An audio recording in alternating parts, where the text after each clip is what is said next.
with one of Nevet's PhD projects. 5 minutes. One before the last. Right. Sorry.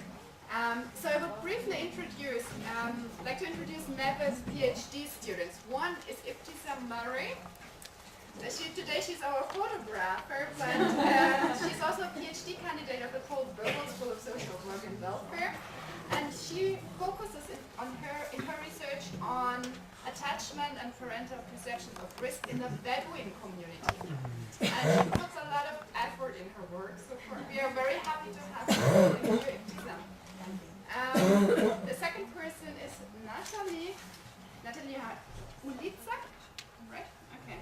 She's also a PhD candidate of the Paul Bergel School of Social Work and Welfare, and she is focusing in her research on early socio-emotional development of children in Russian migrant community here in Israel.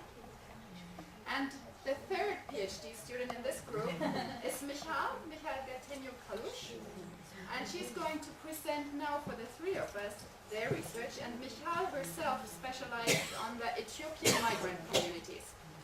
So I think we'll hear first results today, right? Thank you very much.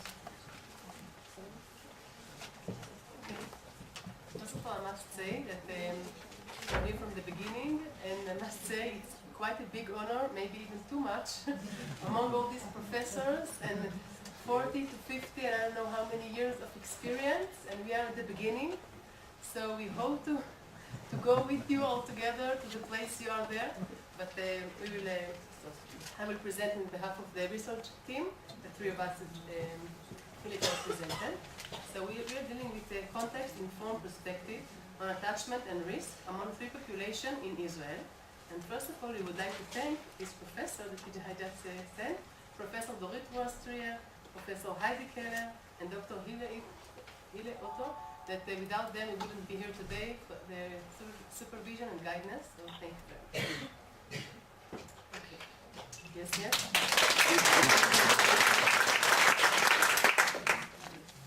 This presentation offers context-informed perspective on parenting in the first year of infant's life and caretakers' definitions of risk for child development, abuse, and neglect.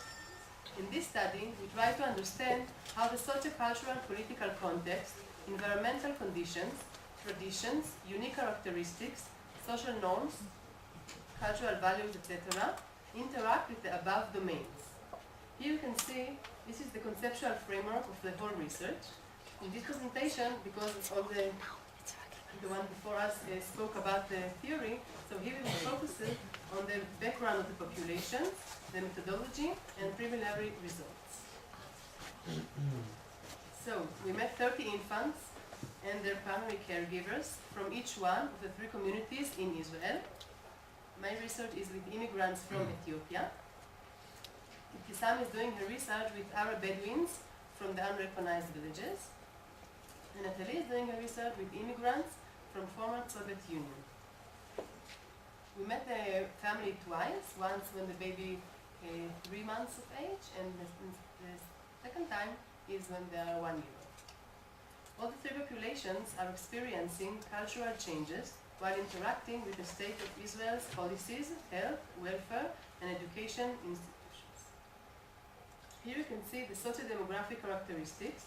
Only the Bedouins, here in the blue, differ significantly. The Bedouin's mother age at the interview and at marriage is younger than the rest. Here you can see again the Bedouins in the blue. They have the highest number of children, and they differ significantly from the Russian migrants. The Ethiopian are in the middle, and you can see that the Bedouins have almost 4 children. Of course, it's the average, and the Russian almost 2. So it's a big difference and lots of implication for that. There are several characteristics for each society that have an effect on family life, especially on women and children. The Ethiopian community in Israel includes more than 116,000 people. By the way, when I just spoke with a Ethiopian mother, she said, "That's it? That's all we are here?" So, for me, it doesn't look few, but for her, yes. And one third of this number, they're already born here. The rest of them came from Ethiopia. This society is in cultural transition. In Ethiopia, they live in society and traditional culture and rural conditions. And here in Israel, the society is Western and urban. They had dramatic journey to Israel, resulting in abrupt cultural change. During the 90s and the 80s, 20,000 Jewish Ethiopians came to Israel. Some of them came through Sudan desert in very hard conditions. Unfortunately, 4,000 of them found their death on the way. In Ethiopia, children were even not allowed to look straight in the eyes of the adults, so respect is a very major value. And here in Israel, they have high unemployment rates, unfortunately. Here you can see some pictures from the Ethiopian community. Yeah, and there is a beauty queen, and she's going to meet Mama. So we are there already. Okay. In Israel, there are officially about 80,000 Arab Bedouins residents who live in 37 unrecognized villages. Those villages lack basic services and infrastructure. The Bedouins are in the middle of dramatic cultural change, from nomadic society to small villages and cities.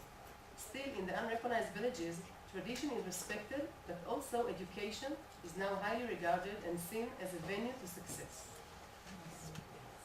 They have high unemployment rates, low formal education, high fertility rate, and some polygamous families. Here you can see some glimpses for the resource sites.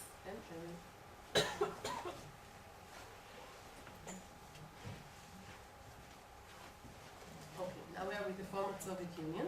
They are a very large group, just to compare with the few thousand. 1 million people live here in Israel today. We have low fertility rate, high level of education, and large number of professionals.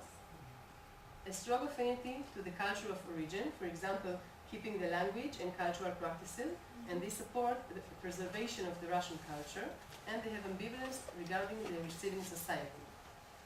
The grandparents have an important role in the child care, and there is lots of there is political influence from Soviet Union parties. As you can see here, there is signposting in Russian. There is also a restaurant and stores. They have their green ingredients, so it's really to bring their culture here. So they have supplementary schools, activities for children, for example, chess club, methodology. Includes mixed methods, observations, interviews, focus group, questionnaires, and 5-picture set that will be analyzed both qualitatively and quantitatively. Here you can see the 5-picture set with mother-infant daily interaction. We used a special procedure to elicit maternal ethno-theories about parenting. The picture card interview was developed by Heidi Keller. Thank you for that.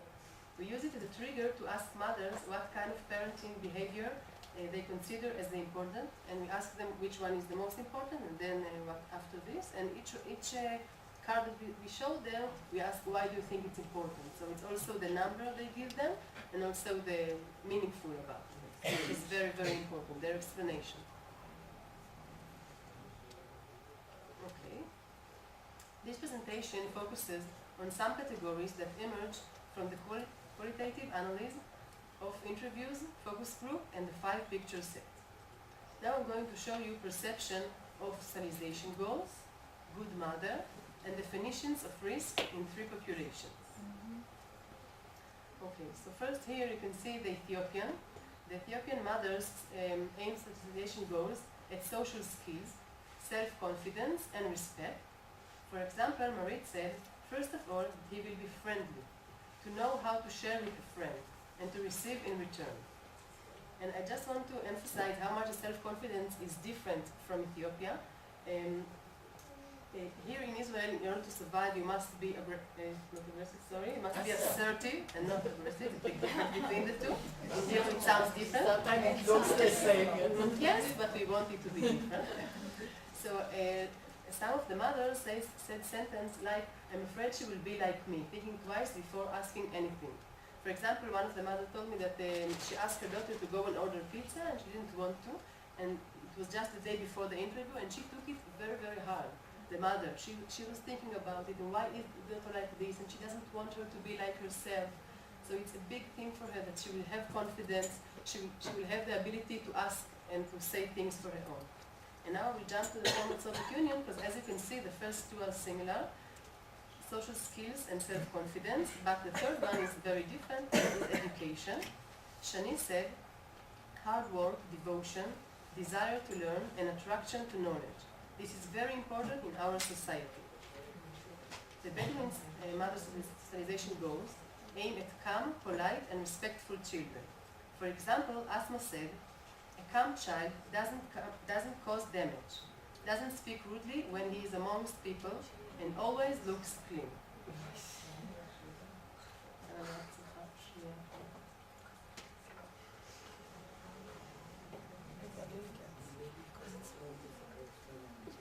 שומעים?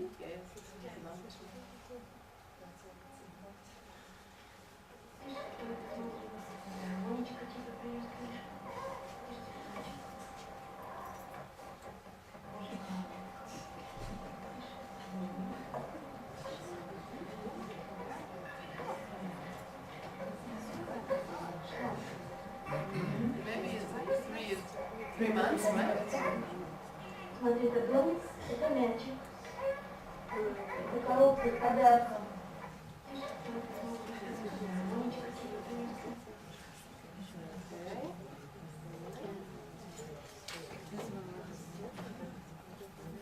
We asked the mother to play with their babies. How do you see play? Lots of them asked, yes, but what should we do? He said, what do you think is play? What you do with your child, just do what you do and we will photo you. I must say with the Ethiopian, it was very, very hard to photo them. It's something that what you said before about the husband, that they said, I need to ask my husband. My husband doesn't allow me. So after a while, and the mother a little bit changed because they are more educated. The first 10 mothers didn't want to make the photo, and the other 20, which are more educated, I could make it. So it was quite hard to do. Now we're going to see good mother and risk definitions. Among the Ethiopian, a good mother supports and listens to her child, has equal relation with the husband, and see the child in the center. And again, just to understand, in Ethiopia, the child was eating the last, sometimes even looking at the wall while the other were eating. And here, it's a very, very big difference that he is in the center, and we listen to him and see what he has to say. And I want to quote some mother. Miriam said, to listen to your child, to be patient, although it's very hard. A good mother pays attention to her children and don't concentrate on herself. The Bedouin emphasize primary care and expression of emotions to the baby. For example, Noor said, a good mother is never too far away from her child. So when he needs her, she is always there for him, staying close to him, breastfeeding or washing him.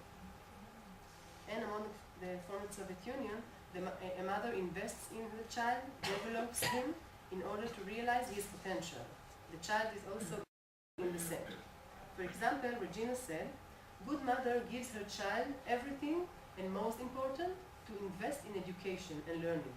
She should take him to different places, register him to extracurricular activities. If the child needs help in school, she should take him to private teachers. And now we're going to move to risk definitions. Among the Ethiopian, they see cultural differences as risk factor. And just to explain, the parental practices that was a norm in Ethiopia are not relevant in Israel. Some of the Ethiopian parents were left behind with no tools how to educate their child. Rinat, for example, is saying, today in Israel, even if parents want to educate their child, God forbid, they don't speak anymore. They are afraid. There are rules here. So some parents just give up on the education of their child. When she's saying rules, she means that that you're not supposed to hit your child and other things, but they're really, the parents that came here, and not the mother that was raised here, they really felt that they don't know how to do it. So sometimes they just didn't do anything. The Bedouin mother related specifically to environmental and political risks, such as house demolition. Okay. For example, Amma said, everything in our life is danger. We live in danger. first of all, we live under an electric pole. It's a great danger. There is no electricity in our village, but the pole is in our village. And the former Soviet Union, children suffering from parental lack of attention and stimulation, they are children in risk. And for example, Anastasia said, the most important thing is to spend more time and to pay more attention to the child, not neglect him. That the child will be extracurricular activities, will try something, many things, and then he will choose. I will try to expose my daughter to many options from a young age, so she won't be neglected.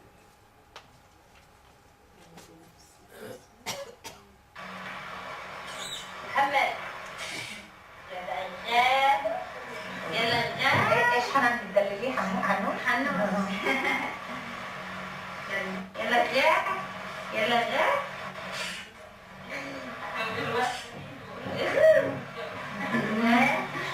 يلا صور مرجع يلا جاء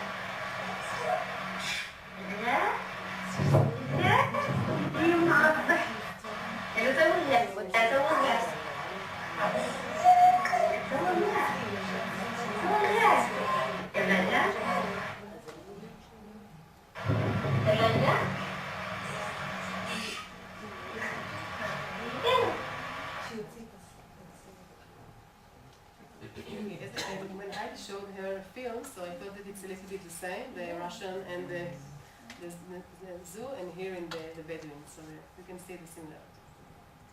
Okay, discussion. The three communities show similarities and differences in socialization goals and definition of a good mother. The different risk definitions call attention to the importance of asking caretakers for their views, which may differ from those of the professionals. The Ethiopian mothers who were interviewed were educated in Israel and strive for change, such as equal partnership with husbands. Yet, the core values of the Ethiopian community are still present. The dynamic of the change process is intriguing, and we aim to investigate it further. Former Soviet Union immigrants and Bedouins stressed different venues to child development, yet all three communities still keep close bonds to family and community. Differences in parental ideologies and child-rearing practices could be related to level of education, social class, belonging to collectivistic or individualistic societies, faith and religion, level of modernization, and other variables. Here we would like to add some other angles to the historical and political context relevant to the three populations studied. Critical theory calls attention to the power of relations, racism, and discrimination. The subjective bias of the researchers must also be taken into account. Understanding how parents raise their children and how they define risk should be understood in the context of the racism suffered by the Ethiopians and the lack of recognition of Bedouin villages, coupled with the demolishing of their houses by the State of Israel. The research must also consider the political power and community impact of the Russian population. And if you want to do any kind of comparison between them, so we must understand the wide context of each one of the population. Thank you very much.